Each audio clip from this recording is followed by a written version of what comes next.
Imagine being just 18 years old, stepping onto a battlefield where the fate of your nation hangs in the balance. The air is thick with tension, the ground trembling under the weight of thousands of soldiers. The sun rises, casting a golden hue over the landscape, as if nature itself is holding its breath for what is about to unfold. That was the reality for Alexander, a young prince who in a single day transformed himself into a military legend. With a heart full of courage and a mind sharpened by years of rigorous training, he stood at the forefront of his troops, ready to lead them into the annals of history. Today, we're diving into his debut as a leader at the Battle of Cheronea, a pivotal moment that would not only define his future, but also alter the course of the ancient world. This battle was more than just a clash of armies. It was a test of wills, strategies, and destinies. The moment that marked the dawn of greatness. As the dust settled and the cries of victory echoed through the valley, a new era was born. Alexander's leadership and tactical brilliance shone brightly, illuminating the path to his future conquests. Before this battle, Alexander was tutored by the great philosopher Aristotle, who instilled in him a love for knowledge and strategy. Under Aristotle's guidance, Alexander learned not just the art of war, but also the philosophies that would shape his approach to leadership and governance. The Battle of Cheronea was not just a military engagement, it was a turning point that unified Greece under Macedonian rule. The strategic brilliance displayed by Alexander and his father, King Philip II, ensured that the fragmented city-states of Greece would come together under a single banner. This victory solidified Alexander's reputation and set the stage for his future conquests, shaping the course of history.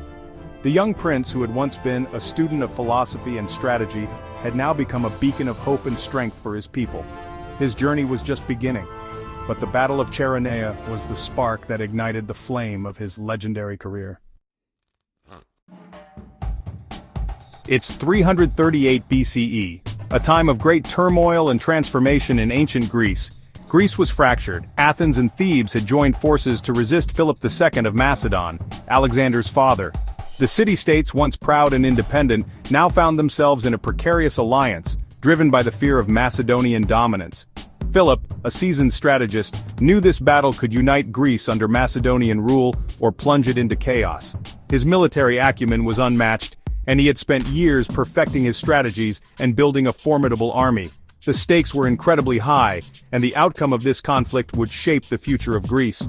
And who was right there by his side? Alexander. The young prince, not yet known as the Great, was already showing signs of his future brilliance.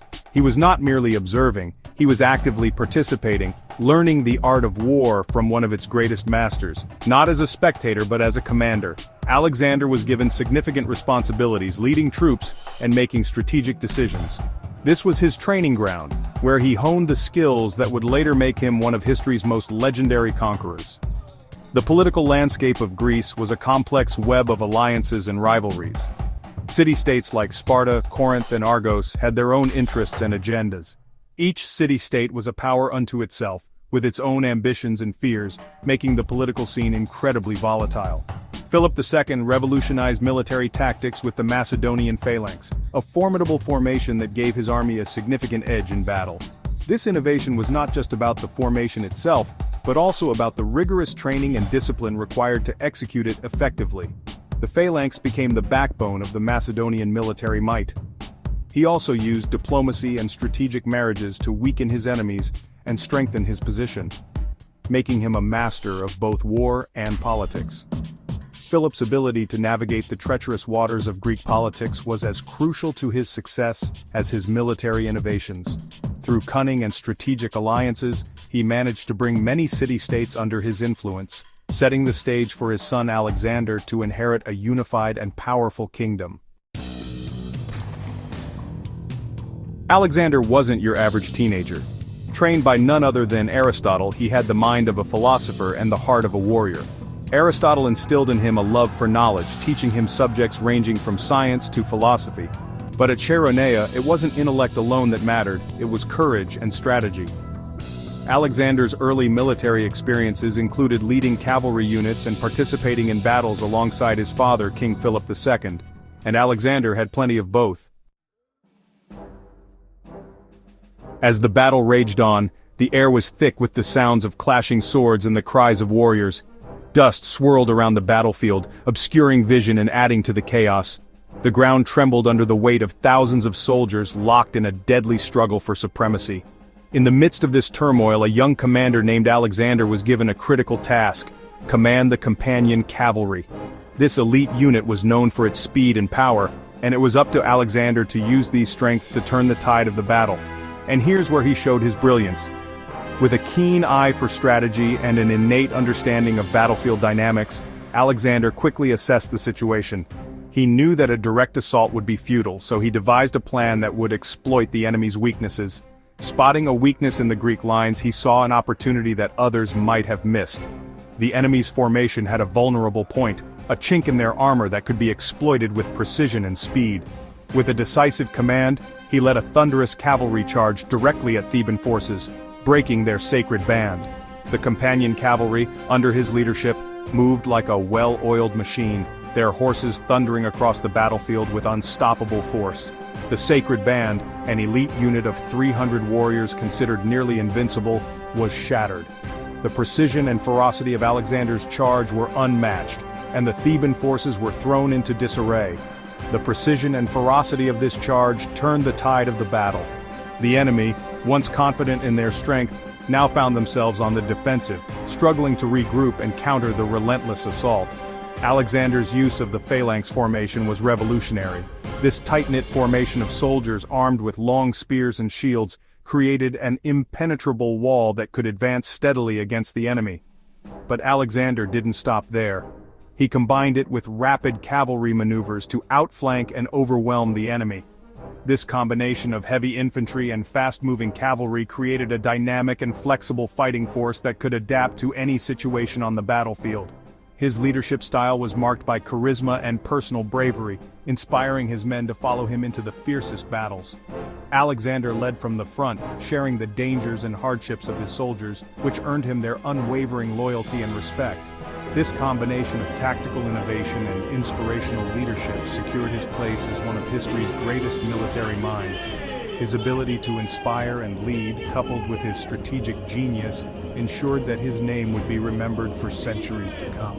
The battle was not just a turning point in the conflict, but a defining moment in Alexander's rise to greatness. By the end of the day, the Greek alliance was shattered, and Macedon stood victorious. But more importantly, this was Alexander's moment. The world had glimpsed his potential, not just as a soldier, but as a leader who could inspire loyalty and fear in equal measure. The battle marked the end of Greek independence and the rise of Macedonian dominance. It paved the way for Alexander's future conquests and the spread of Hellenistic culture. His tactical brilliance and leadership skills were now undeniable, setting the stage for his legendary campaigns. The aftermath of Cheronea was not just a military victory, but a turning point in history. Can you imagine the pressure on his young shoulders? To prove himself not just to his father but to an entire army, Alexander faced immense personal struggles, including living up to his father, King Philip II's legacy. His relationship with his father was complex, filled with both admiration and rivalry. And yet, he didn't just meet expectations, he surpassed them. The Battle of Chaeronea wasn't just a victory, it was Alexander's declaration to the world, "I am ready." And this was just the beginning. From here, Alexander's journey would take him to unimaginable heights. So, what do you think drove him? Ambition, destiny, or something else entirely? Let us know in the comments below. Alexander's ambition was unparalleled. He sought to create a world where East and West were united. Make sure to like, share, and subscribe for more episodes in our series on the life of Alexander the Great. Music swells to a dramatic close with visuals of the words "Next episode, the making of a genius." His vision for the future was not just about conquest, but about cultural integration and the spread of Hellenistic ideals.